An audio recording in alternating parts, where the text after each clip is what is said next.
The Lord is good, a refuge in times of trouble. He cares for those who trust in Him. Yes, indeed, He is. The moment that I am sick and I pray and I put my trust in Him, He delivered me. That's why how powerful is the prayer of agreement. If one or two gathered together, God is in the midst of us. He hears our prayers. My channel is not only Word of God, it is mixed because I want to gather people who knows there are people who are brokenhearted who needs to hear the Word of God, and God will touch them by hearing, by listening the Word of God. Sorry, I was not able to put a lot of words of God or do prayer because I am really sick. But glory to God. Hallelujah. I am now okay by God's mercy, by God's grace. Thank you, Lord. We praise you. We honor you. I thank God also for the 2 pastors or 3 pastors. So pray for me. They are my friend. Thank you, Lord, for their lives. So powerful. I feel the presence of God when they pray for me, even though they are so far from me. But there is no distance in the Lord. There is no distance in prayer. Let's read in Romans chapter 12. As God transforms every area of our lives, our thoughts, self-perceptions, relationship with others, and battles with evil. Romans chapter 12. Consecration of the believer's life. Verse 1. Therefore, I exhort you, brothers and sisters, by the mercies of God, to present your bodies as a sacrifice, alive, holy, and pleasing to God, which is your reasonable service. Verse 2. Do not be conformed to this present world, but be transformed by the renewing of your mind, so that you may taste and approve what is the will of God, what is good and will, blessing and perfect.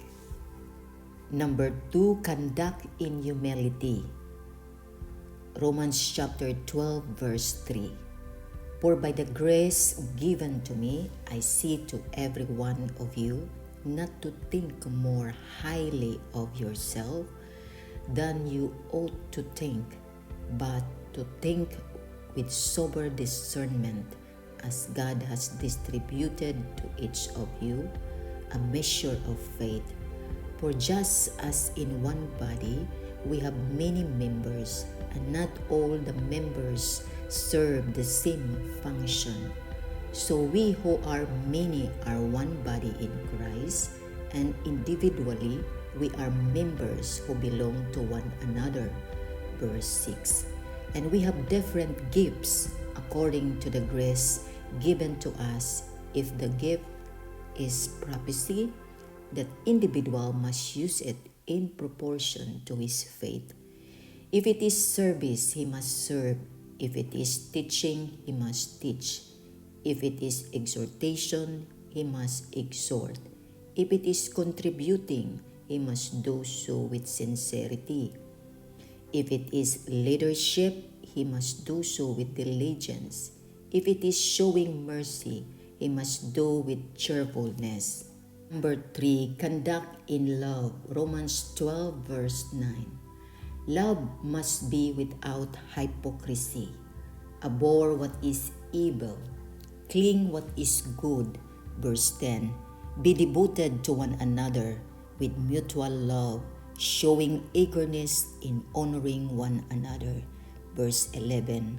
Do not lag in zeal, be enthusiastic in spirit, serve the Lord. Verse 12. Rejoice in hope, endure in suffering, persist in prayer. Verse 13. Contribute to the needs of the saints, pursue hospitality. Verse 14. Bless those who persecute you, bless and do not curse. Verse 15. Rejoice with those who rejoice, weep with those who weep. Verse 16.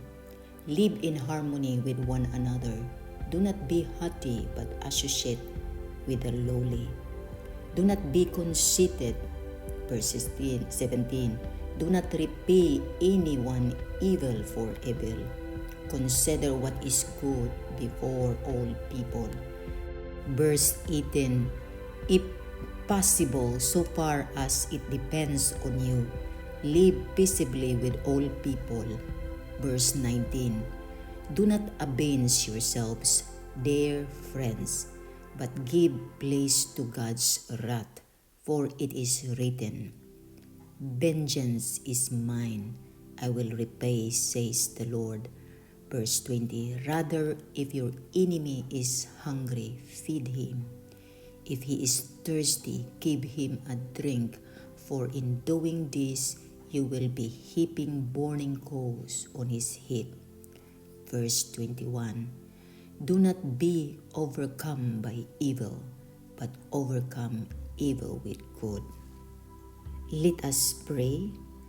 Gracious Heavenly Father, we come to you. We ask, Lord, renew our mind by reading your word so that we are pleasing to your sight. And give us that kind of humility that we never known before. Give us that kind of love that we never known before, that we cling to what is good, that we are devoted to one another with mutual love and honoring one another. Give us that spirit to serve you, Lord. Give us that hope. Give us that endurance that we never known before. Give us that persistent in prayer. And bless those people, Lord, who are persecuted. Deliver them. We give you praise, honor. Hallelujah. In Jesus' name we pray. Amen.